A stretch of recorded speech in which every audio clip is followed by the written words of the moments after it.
చూడండి అమ్మ, 21 ఏళ్ల బిడ్డ 28వ వార్డుల మొగోడు దొరకకపోతే రాణి రుద్రమదేవిని తీసుకొచ్చిన. రాణి రుద్రమదేవిని ఒక్కసారి గెలిపేయండి బిడ్డని. 21 ఏళ్ళు 28 వాళ్ళు చెప్తున్న ముస్లిం మహిళలకు, అమ్మ మీ మొగోళ్ళకి చెప్పండి ఏం తక్కువ చేసినాం, ముస్లింలకు ఏం తక్కువ చేసినాం. హిందువులకే బియ్యం ఇచ్చినమా, ముస్లింలకు ఇయ్యలేదా? హిందువులకే పెన్షన్లు ఇచ్చినమా, ముస్లింలకు ఇయ్యలేదా? రైళ్ళు ఎక్కితే హిందువులకు ఇచ్చినమా, ముస్లింలకు ఇచ్చినాం. ఈ దేశంలో మీరు మా వాళ్ళు, మా రక్తం, మీకు చెవులల్లో విషం పోతున్నారు కొడుకులు. కాబట్టి ఈ 21 ఏళ్ల బిడ్డని రేపు పొద్దుగల్లా గెలిపించండి. ఈమెకు ఉన్నతమైన పదవి కట్టబెట్టి ఆర్మూర్లో కట్ట ఒక ఉన్నతమైన స్థానంలో కూర్చునబెట్టి ఒక 21 సంవత్సరాల బిడ్డ రుద్రమదేవి తీర్చిదిద్దే బాధ్యత నాది. ఒక్కసారి ఆడబిడ్డని 28వ వార్డులో కూడా చెప్తున్నా, ఒక్కసారి చూడండి రా.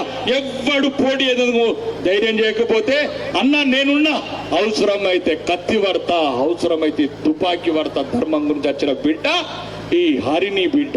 కాబట్టి మీ అందరినీ కాళ్ళు మొక్కి అడుగుతున్నా, కాళ్ళు మొక్కుతున్నా, నా బిడ్డ లాంటిది, నా బిడ్డని గెలిపించండి.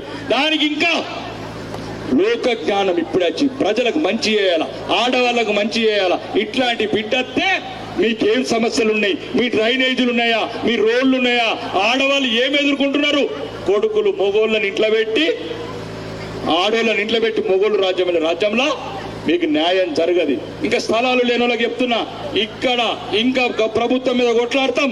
ఇల్లు లేని వాళ్ళందరికీ, స్థలం ఉన్న వాళ్ళు ఎన్ని వేల మంది అయినా అన్ని వేల మందికి ఇప్పటికే 3000 ఇల్లు ఇప్పించాను. 10 అంటారు కదరా, ఊరుకు 10 కడతాన్నావు కదని.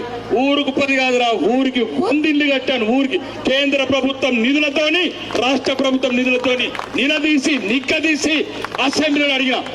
ఎవడేడ్చిండు నా గల్పులా చచ్చిపోతే? 6000 మంది శవాలు వస్తే ఒక్కడు అడిగేటోళ్ళు లేడు. ఆ ఊరికొక్క శవం వచ్చింది. దుబాయ్కి వెళ్ళి, సౌదీకి వెళ్ళి, మస్కట్కి వెళ్ళి చచ్చిపోతే భార్య విధవరాలు, పిల్లలు అనాథలు. 50 ఏళ్ళైంది. ఎక్కిండు, దిగిండు. ఎందుకు రాలేదురా దయ నీకు పేదోళ్ళ మీద? ఎవడు పోతాడు దుబాయ్? లేనోడు పోతాడనా? మస్కట్ ఎవడు పోతారా? లేనోడు పోతాడనా? లేనోడు సత్యానికి విలువ లేదా?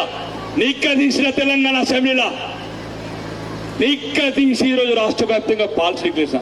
చనిపోయిన వాళ్లకు 5 లక్షల రూపాయలు, 10% పిల్లలకు సీట్లు, పెన్షన్లకు కూడా కొట్లాడుతున్న దుబాయ్లో చనిపోయిన వాళ్ళ గురించి. ఎవడి బాధ ఎవడికి అర్థమవుతుంది? మన బాధ మనకు అర్థమవుతుంది. ఏమి లేని చోటు నుంచి ఈరోజు ఎమ్మెల్యేనయ్యాను.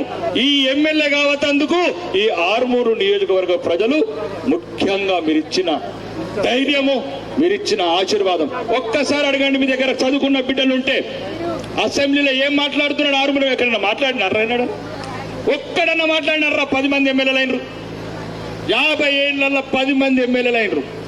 విద్య గురించి అడుగుతున్నా, లేనోడు గురించి అడుగుతున్నా, కడుపు ఎండినోడు గురించి మాట్లాడుతున్నా, కడుపు గాలినోడు గురించి మాట్లాడుతున్నా. ఉన్నోడు గురించి ఎందరు బతారా మీరు? ఉన్నోడికి మీ పని ఎందుకురా మీరు ఎమ్మెల్యేలు మంత్రులు అయింది? ఇప్పటి వరకు ఆరుమూరులో మున్సిపల్ బిల్డింగ్ లేదు, ఎంఆర్ఓ బిల్డింగ్ లేదు, ఆర్డీఓ బిల్డింగ్ లేదు. ఆడంటాడు మా సారు కారు ఇంకేమంటాడు సర్కార్ అంటాడు.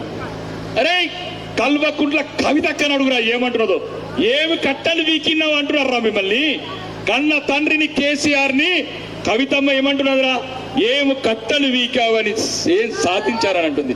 దొంగలు వంచుకున్నట్లు కొడుకులు లక్షల కోట్లు. నేను చెప్పట్లేదమ్మా ఈ మాట, కల్వకుంట్ల కవితక్క చెప్తుంది. ఆ సంత ఈడు మాజీ శాసనసభ్యుడు, ఈడు ఆ ఇంటి బానిసైడు. వీడు కాలి అక్క అని కాళ్ళు మొక్కి కాళ్ళ ఉంగురాలు లాక్కున్నాడు. కవితమ్మ నోడగొట్టినోడు, కవిత చెప్పింది ఏడ్చుకుంటా, ఆడబిడ్డనైనా ఓడగొట్టినోడు ఆర్మూరు పాండుగాడని. ఇది ఎవరా నేను ఇయ్యదు. కాబట్టి చెప్తున్నానమ్మా, ఈ రోజు భారతీయ జనతా పార్టీ ఉంటేనే ఈ దేశం ఉంటది, ఈ దేశం ఉంటేనే ఈ ధర్మం ఉంటది, ఈ ధర్మం ఉంటేనే మీ కులం ఉంటది. మీ కులాలు ఎన్నున్నా ధర్మం మాత్రం ఒక్కటే.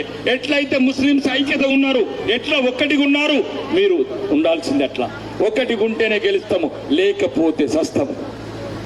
చూడండి యూట్యూబ్లల్లా మొన్న 25 ఏళ్ల బిడ్డని పెట్రోల్ వచ్చి తగలబెడుతున్నారు. ఏం పాపం చేసిండ్రా? ఒక్కడేడలేదు కొడుకులు 200 దేశాలల్లా, ఒక్కడు కన్నీరు తీయలేదు. చనిపోయేటప్పుడు ఆ బిడ్డ అంటున్నాడు తల్లికి చెప్పి, అమ్మాయిలను చంపేస్తున్నారమ్మా. అమ్మ నన్ను చంపేస్తున్నారు, నా పిల్లలమ్మ ఎట్లా బతుకుతారు, చిన్న పిల్లలు, నా భార్య విధవరాలు అవుతుంది అమ్మదంటే 2000 మంది తండి తండి తండి పానంతోని చెట్టుకు కట్టేసి పెట్రోల్ పోసి తగలబెట్టినరమ్మ. మీ బిడ్డలకు ఆ గతి రావద్దు, మీ బిడ్డలకు ఆ గతి రావద్దు. భవిష్యత్తు మేముంటాం, ఇంకొక 20 ఏళ్ళు ఉంటాం, భర్త మంచిగా 30 ఏళ్ళు బతాం. తరువాత మీ బిడ్డలు ఈ నా కొడుకులా బట్టలిప్పి బతుకమ్మలాడిచిన ఈ కాంగ్రెస్ వాళ్ళు నిజాం సర్కారు సోపది పట్టిండ్రు. కాబట్టి చెప్తున్నా, మిమ్మల్ని కాపాడేది మీ గురించేనమ్మా.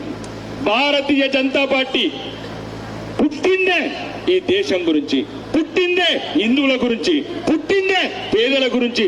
ఈ రోజు దేశంలో 83 కోట్ల మందికి ఉచిత బియ్యం కావచ్చు, కరోనా వ్యాక్సిన్ కావచ్చు, ఉజ్వల గ్యాస్ కనెక్షన్లు కావచ్చు, ప్రతి ఒక్కటి, శౌచాలయాలు కావచ్చు, బాత్రూములు కావచ్చు, ప్రతి ఒక్కటి మీ మహిళల గురించి.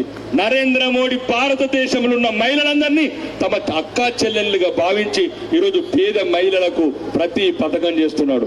భారతీయ జనతా పార్టీ ఎవ్వడాపలేడు. వచ్చే 2 ఏళ్ళు గ్రహణం ఉన్నది, రావు కాలం, ఈ చీకటి తొలగిపోక తప్పదు. వచ్చేది అధికారంలో మేమే. అప్పుడు చెప్తున్నామమ్మా, మీకు ఏదైతే మహిళలకు మహారాష్ట్ర వచ్చినట్లు రాష్ట్ర ప్రభుత్వం కూడా ప్రతి నెల మీ ఇంటికి పైసలు పంపించే బాధ్యత మేము తీసుకుంటామమ్మా. మీకు 5 కోట్ల ఇల్లు కట్టించాం. 5 కోట్ల ఇల్లు ఏమైంది? రేవంత్ రెడ్డి 6 ఇల్లు కట్టియలేవు. సంవత్సరమాయ బతినాడు బట్టి ఇల్లు వంచుదాం, ఇల్లు వంచుదాం, ఇల్లు వంచుదాం ఆడ గట్టి పెట్టినాం. దొంగలు ఎత్తుకపోతున్నారు, కిటికీలు డోర్లు ఎత్తుకపోతున్నారు దొంగలు, బాత్రూమ్లు ఎత్తుకపోతున్నారు దొంగలు. అద్దు ఇల్లు వంచితే రాకేష్ రెడ్డికి మంచి పేరు వస్తుంది, ఇల్లు వంచితే రాకేష్ రెడ్డికి పేరుకి మంచి వస్తుంది.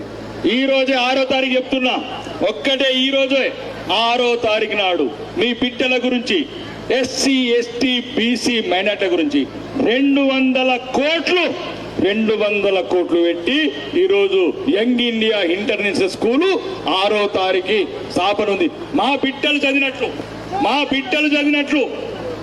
బిడ్డలు ఏ హాస్టల్లో ఉంటారో మీ బిడ్డలని ఏసీ హాస్టల్ ఉంచుతందుకు, వాళ్లకు ఫుట్బాల్ గ్రౌండ్ ఉంచుతందుకు, వాళ్లకు క్రికెట్ గ్రౌండ్ ఉంచుతందుకు ఈరోజు సాధించి కొట్లాడి నిలదీసి కొడంగలోని కోమన్పల్లిోడు కొల్లాపూరోడు అంట మధ్య కూడా ఆగకుండా ఇవి సాధించడం జరిగింది.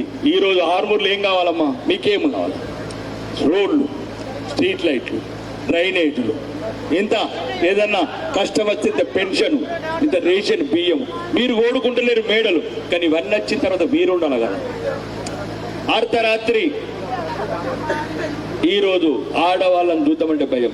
మీ గురించి అర్ధరాత్రి హాస్పిటల్లో పోతున్నా, ఇన్స్పెక్షన్ చేస్తున్నా, డెలివరీ అయిన తల్లులకు ఎట్లా చూస్తున్నారని మీ గురించి అర్ధరాత్రి ఒక్కడనే చెప్పండి రా. ఇప్పటివరకు ఎమ్మెల్యే అర్ధరాత్రి 12 గంటలకు బస్ స్టాండ్కి పోయినాము.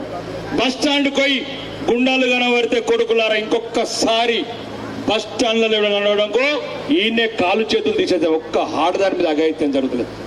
నేను రాకముందు ఆడోళ్ళు బిక్కుమంటూ బతికిండ్రు. ఆ గుండాలు, ఈ భయంకరమైన వాతావరణము. కాబట్టి ఇంకా నేను చెప్పదలుచుకున్నవి చాలా ఉన్నాయమ్మా, కానీ ఒక్కటి, ఈ రాజారాం నగర్ శ్మశాన వాటికలకు నేను రాకముందు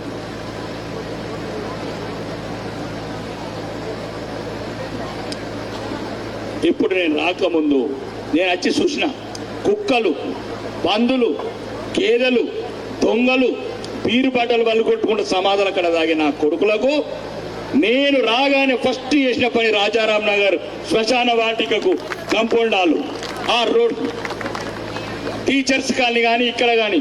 రెండోది, ఇప్పుడు కొట్టార్మూరులో 3 కోట్లతో పార్కు, మామిడిపల్లిలో 3 కోట్ల పార్కుతో పాటు ఆరుమూరు మొత్తం తాగునీటి పైప్ లైన్లు ఎత్తున్నాం. మీకెప్పుడు మళ్ళా నీళ్ళ సమస్య రాదు, మీకెప్పుడు కరెంటు సమస్య రాదు, మీకెప్పుడు ఈ సమస్యలు ఉంచాం. రోడ్డు కానీ డ్రైనేజ్ కానీ నేను చెప్తున్నా. ఇక్కడ సాగర్ కావచ్చు, శ్రీనివాస్ కావచ్చు, ఈ మేడం కావచ్చు, వీళ్ళందరూ ఈరోజు మీ గురించి ఒక్కసారి ఎలక్షన్లో ఓటేసినప్పుడు ఒక్క నిమిషం ఆలోచించండి. పోలింగ్ బూత్ లో